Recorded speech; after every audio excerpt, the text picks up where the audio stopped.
edition of the Comic Hero Show. I'm your host, Victor Nunley, and I am the Comic Hero. Alright, folks, as you're watching this, it's December. Oh, by the way, I'm coming to you from Excalibur Comics in Shreveport, Louisiana. As you're watching this, it's December. And that can only mean one thing.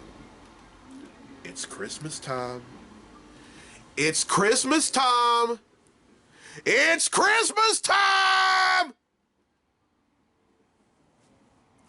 Yeah, the most wonderful time of the year, folks, and I'm looking forward to it.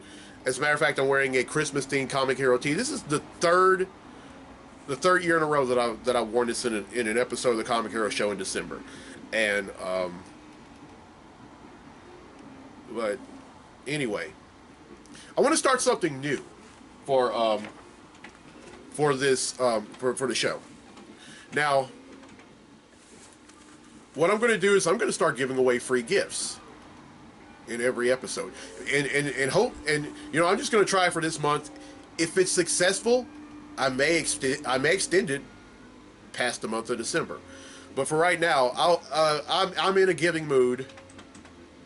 I'm always in a giving mood. If I wasn't, I wouldn't be doing this web series. But I want to try something different. I'm going to give away free things. So, you know, in this episode, I'm going to be giving away a free Comic Hero tee. And next week, I'm going to be giving away something else. And I'll let you know what I'm giving away later on. But first, the way I'm going to go about doing it is I asked a question. And this is mainly for all my Facebook friends. And for all y'all that are watching that aren't friends with me on Facebook, and y'all just watch this directly from YouTube, I'm sorry. But I'll make it up to you a little later on. The question I asked was that in a majority of episode 87 of the Comic Hero Show, which was the 7,000 Comics episode that I did over at Crew of Tees in Bossier City, I didn't wear a Comic Hero tee until midway through the Comic Books I Bought This Week segment, because the shirt was the 7,000 Comics. One thing about me, I don't like to wear shirts like that until I've gotten to that point. But anyway, I wore a polo throughout a majority of the show. What color was the polo? Well, the answer was yellow. And two people have answered. And their names are Kayla Sheremy and Randy Niehaus. Now, the way this is going to go about from this point on is I'm going to ask a question. And the way all I have to do is just answer correctly, and you will be entered in a drawing. Now, this isn't a first come first serve scenario. It's whoever answers correctly. It can be 10 people, it can be 20 people, it can be 30 people, so forth. You all be entered in a drawing, and I'll be drawing out of this bag. Well, for this month, I'll be drawing out of this bag. But anyway, I'm going to go ahead and draw the name right quick. And the winner of the free Comic Hero tee is Kayla Sheremy. So congratulations, Kayla. You won yourself another Comic Hero tee. And I say that because she has, I think, 2 of them. She has a pink Comic Hero tee, and then she also has the Dallas Cowboys themed Comic Hero tee that she requested. Yeah, her boyfriend has New Orleans Saints Comic Hero tee. But anyway, congratulations, Kayla. Just get with me on that right after you're done watching this. Don't stop when you're done watching this scene. Watch this whole episode. All right, folks. Now for the rest of you, whether you're friends with me on Facebook, whether you're friends with me on any other social site, or if you're just watching this from YouTube, if you're a subscriber, if you will, or if you're watching this for the first time and you want to subscribe, here's the question. What was the first episode of the Comic Hero Show that I did at Clint's Comics? What episode number was it? Now, if you're watching this directly from YouTube, you can comment down below. Yes. If you're a Facebook friend, After you're done, you can comment down below in the section, or if you can message me, or if you have my phone number, you can text me. Whichever way possible, because here's the thing, folks, about this.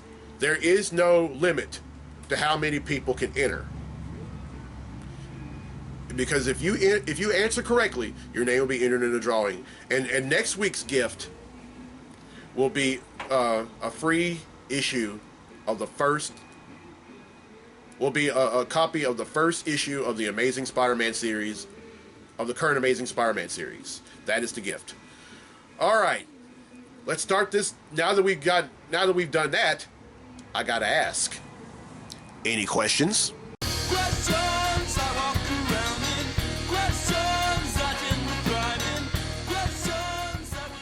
All right, I have one question for this week, and it's from Brian Ferguson from Wake Forest, North Carolina. He asked, okay, so there have been tons of movies and TV shows and games that have been adapted or born from comic books. What's the TV show, game, or movie that you would like to see done in the book medium, and why?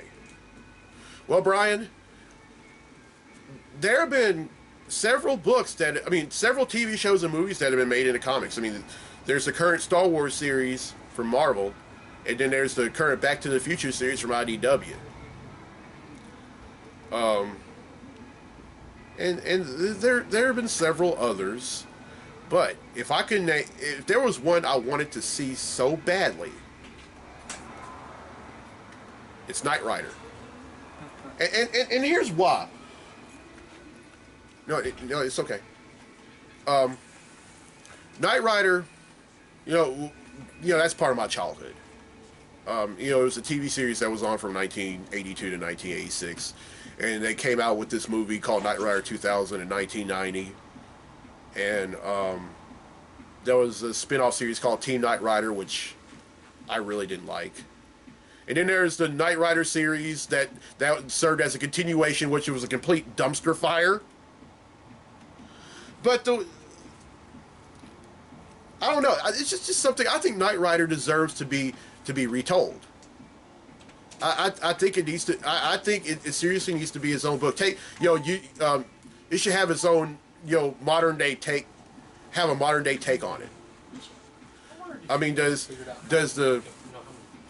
should Kit be a Pontiac Trans Am? I don't think so, because Pontiac got discontinued 6 years ago. I think it should be a Ford Mustang. Now, only thing is, if they're going to do that, well, they shouldn't. Then Kit shouldn't be trashy like he was on that last TV show. And I mean, just a modern day take on it. Just use the main characters: Michael Knight, Kit, Devin Miles, Bonnie Barstow, and then use some villains like Cameron Zachary, Garth Knight, Goliath. Oh, and everybody's favorite, Carr. I mean, heck, I would write the series. I think that'd be great. But definitely, yeah, Knight Rider. All right, that's it for any questions. And if you have any questions you want to ask, contact info is right down there. Now, Brian Ferguson is also requested for a DC versus Marvel fight, and this one's a great one. On the DC side, we have Darkseid. On the Marvel side, we have Apocalypse. These two are going to duke it out in a segment I like to call DC versus Marvel. Hulk smash! Welcome to DC versus Marvel. Today, it's Darkseid versus Apocalypse. Darkseid possesses Omega beams that either project concussive force or disintegrating energy, an Omega sanction that traps organisms in alternate universes, superhuman strength, speed, endurance, and longevity, flight, shape-shifting, telekinesis and telepathy, teleportation, and limited time travel. Apocalypse possesses molecular manipulation, immortality, superhuman strength, endurance and longevity, energy manipulation, genius intellect, technopathy, transmutation, and DNA manipulation. Who will win? No matter who wins or loses this fight, there will be a second casualty, the galaxy this fight takes place in. This will be an all-out slugfest. After trading blows for minutes on end, they start using powers on each other. Darkseid tries to end it quickly by using his Omega beams on Apocalypse, but the former is shocked when the Omega beams have no effect on the latter. Darkseid relies on his telepathy to figure out what Apocalypse's next move is, but Apocalypse shuts off his mind to Darkseid. Frustrated, Darkseid attacks Apocalypse at full force, but Apocalypse stops him dead in his tracks by altering his DNA and turning him into a human being. Apocalypse then tells Darkseid, "This fight is over. Run away and I'll let you live." Apocalypse wins, and that concludes this DC vs. Marvel fight. All right, well, I hope you enjoyed the DC versus Marvel segment, and I kind of figured that Apocalypse was going to win that one. I mean, anyone who has the power to alter somebody's DNA, yeah, they could easily win a fight. But if you have any DC versus Marvel fight requests, just like the Indie Questions segment, contact info is down there. All right, it's time for Comically Speaking. So without further ado, let's talk comics.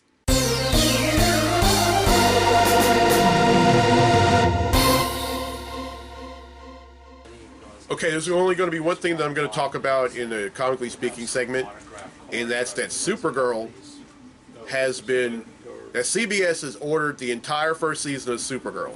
So what that means is that if it's going to get canceled, it's not going to get canceled until after the first season is over. And from what I've seen, there's no doubt. I mean, I think that's a great decision. I think CBS did the right thing because they kind of took a gamble with the series, and a lot of folks may not know this, is that Supergirl was turned down by the CW. Now keep in mind, CW has shows like The Flash and Arrow, and they turned it down, but then CBS said, okay, y'all don't want it, we'll take it. And when I leave here, I'm gonna, when I head back to my apartment, I'm gonna go ahead and watch tonight's episode. So yeah, that's the only thing I want to talk about in the Comically Speaking segment. So that's it for Comically Speaking. Now then, let's get to the comics I bought this week. Comic books I bought this week. All right, first up is Wonder Woman number 46. Now I just got caught up with this book, and there was some crazy stuff going on in it.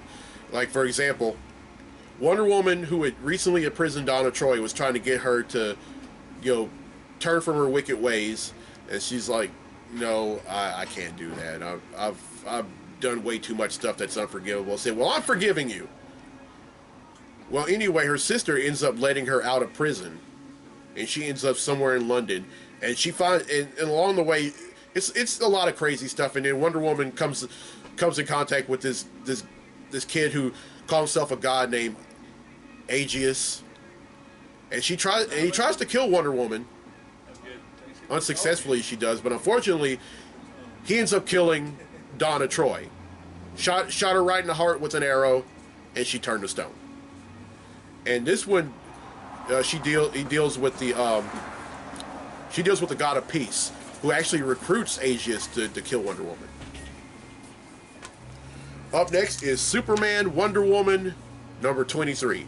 Now, I'm still a little behind on this book. It's part of the True Story arc, and in this one, Superman is still trying to deal with, Lois Lane pretty much ratting out his secret to the entire world. And it's also having an effect on his and Wonder Woman's relationship. That's right, folks. In this universe, which is New 52 universe of the DCU, Superman and Wonder Woman are dating. And for the most part, it works. All right, up next is Superman number 46. Yeah, this is also part of the True Story arc, and Superman, it seems like he's just gone through a downward spiral Not after Wonder Woman had ratted out his secret to the whole world, but because he hardly has any powers as it is. And up next is Aquaman number 46.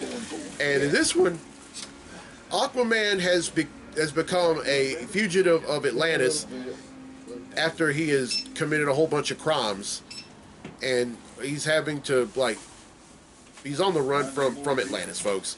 He's ended up now Atlantis, the way it was pretty much right below Amnesty Bay, Massachusetts, but he's been spotted in other parts of the Midwest and in up north. And everyone wants him dead, including his own wife, Mira. All right, up next is Justice League of America number 5. Now in this one, the somewhat god Rayo ends up arriving on Earth and wants everyone to convert to believing in him. Well, Batman kind of figures that it's a sick, twisted joke, and so he ends up defeating so Rayo ends up defeating, and he's right, because Rayo ends up defeating the Justice League. He ends up sending Green Lantern and the Flash to a parallel dimension, and some other things, and it's up to Batman to save the team. And as this may suggest, also the Martian Manhunter. All right, next up is Robin, Son of Batman number 5. Now, Robin is overseas from Gotham. He's pretty much created his own past since his father, Bruce Wayne, isn't Batman anymore. And along the way, he ends up befriending, at first, not really befriending, but more befriending this girl whose father is a bad guy, and it ends up getting a pet bat. And it's just crazy. And he ends up, and the name of this first story arc is called The Year of Blood. And he also looks back on when he was being trained by his own mother, Talia al Ghul, and the rest of the League of Assassins. All right, next up is Sinestro number 17. Now, I'm still a little behind on this book, and but what I can tell you is that he's been trying to get the Sinestro Corps back together, and he's also come in contact with Black Adam. All right, next up is Guardians of the Galaxy number 2. Now, this is part of the new series that's in the all different Marvel universe, and in this one, Star-Lord, Star-Lord's on the team, but except the only difference is Star-Lord is now Kitty Pryde instead of Peter Quill. And Peter Quill ends up becoming, now in the previous Guardians of the Galaxy series, after his father Jason of Spartax is ousted as the ruler of the king of Spartax, he ends up getting elected the new king of, Peter ends up getting elected as new king of Spartax without him knowing about it, and he's pretty mad about it. But I guess in this issue, pretty much, I guess it would suggest that he has he's accepted his new kinghood. And let me tell you something about this new team of Guardians. It's pretty much the same. The only difference is that Peter Quill's not on the team, and Captain Marvel's not on the team either. And Kitty Pryde is the new Star-Lord. And then finally, Batman and Robin Eternal number 8. Now, I'm still behind on this one. The last issue I read, I think, was number 4. It's kind of hard to keep up with a weekly series, folks, but I'm going to try to get caught up, and I'll let y'all know what happens when I buy number 9. All right, that's 9 I bought, which brings the total number of comics I bought since December of 1997 to 7,053.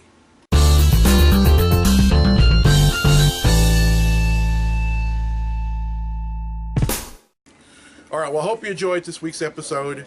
I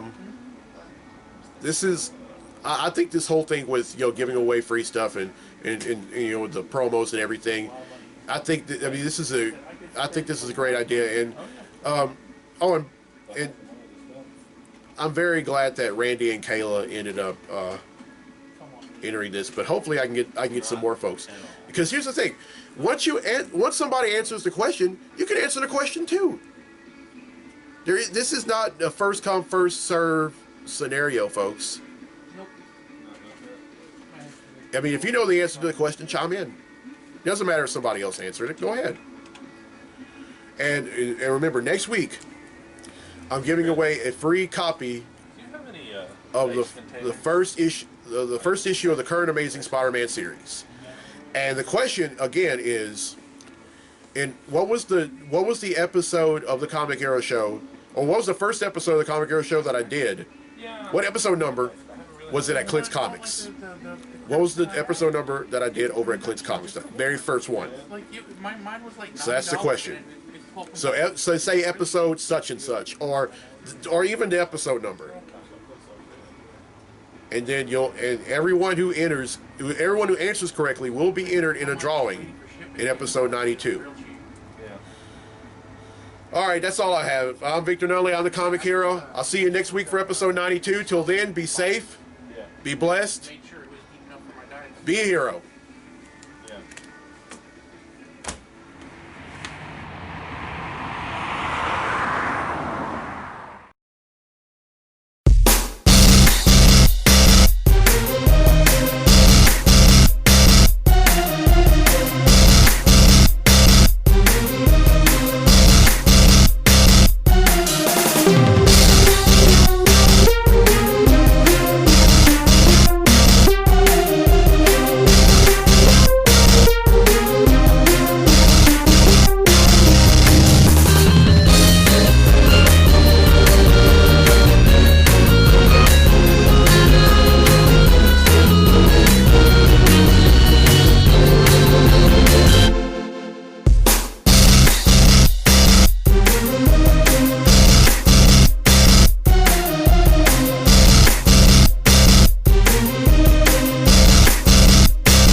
Right after I left Excalibur Comics, I went over to Second and Charles in Bossier City, because there was one book that I couldn't find at Excalibur that I found here that was on the list, and that was Flash number 46. So with this book, that brings the total number of comics that I bought since December 1997 up to 7,054.